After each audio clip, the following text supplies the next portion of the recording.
ముందుగా మీకు ప్యానెల్లో ఉన్నటువంటి మిత్రులకి హృదయపూర్వక నమస్కారం. సార్, వరదల్లో మా దగ్గర కోనసీమలో ఎక్కువ వరద పాములు బయటకు తిరుగుతూ ఉంటాయండి. వరద సమయంలో తాచుపాములు కనిపించవు, అన్ని ఎక్కడ చూసినా బురద పాములే కనపడుతుంటాయి. ఆ విధంగా ఇతను ఒక బురద పాము లాంటి ఏపీ రాజకీయాల్లో జగన్మోహన్ రెడ్డి అనే పులివెందుల ఎమ్మెల్యే ఒక బురద పాము లాంటి వాడు. కాబట్టి వరదల్లో బురద రాజకీయం చేయాలని తను ఇంకా బురద కొట్టుకుపోతున్నాడు. తన పార్టీని ఇంకా బురదలో మా లోతుకు దింపేసుకుంటున్నాడు, 100 కిలోమీటర్ల లోతుకు దింపేసుకుంటున్నాడు పార్టీని. ముఖ్యమంత్రి గారు లోకేష్ గారు, ఉప ముఖ్యమంత్రి పవన్ కళ్యాణ్ గారు, యావత్ ప్రభుత్వ యంత్రాంగం 24/7 వరద వచ్చిన నాటి నుండి ఈనాటి వరకు అందులో నిమగ్నమైపోయారు.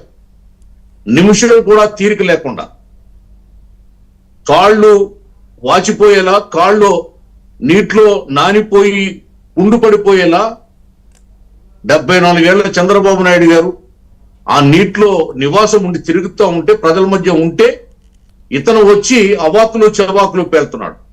సమయం సందర్భం లేకుండా అసందర్భ ప్రలాపాలు చేస్తా ఉన్నాడు. అందుకే ప్రజలు చీకొడుతున్నారు.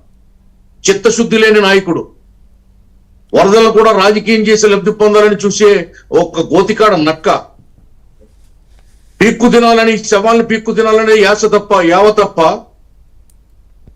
రాజకీయాల్లో విలువలతో నైతికతతో ముందుకెళ్దాం, పార్టీని బతికించుకుందాం, ప్రజల దగ్గర మంచి అనిపించుకుందాం, ఒక్క మంచి మాటన మాట్లాడదాం, ఒక మంచి పనైనా చేద్దాం అనే ఏ క్వశ్చన్ అతని డిక్షనరీలో లేదు, అతని ఉద్దేశం లేదు.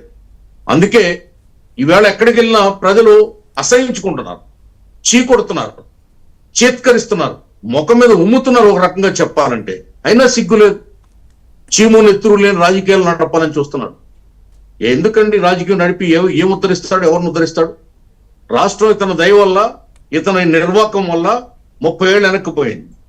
ఈ 3 నెలల్లో ఊపిరి పోసుకుని ప్రజలు సంతోషంగా ఉన్న సమయంలో ప్రకృతి వైపరీత్యం వచ్చింది. అనుకోని విపత్తిది.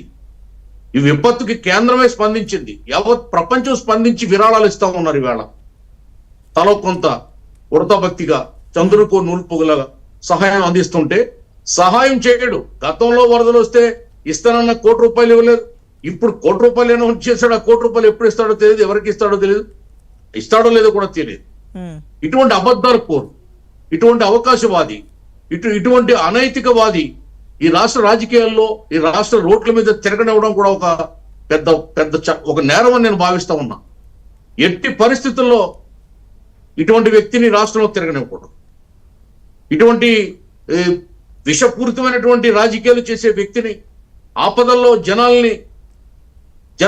జనాల జీవితాలతో ఆడుకోవాలని చూసేటటువంటి ఈ కల్తీ పొలిటీషియన్ ని ఎక్కడికక్కడ కట్టడి చేయాలి, తిరగకుండా చేయాలి.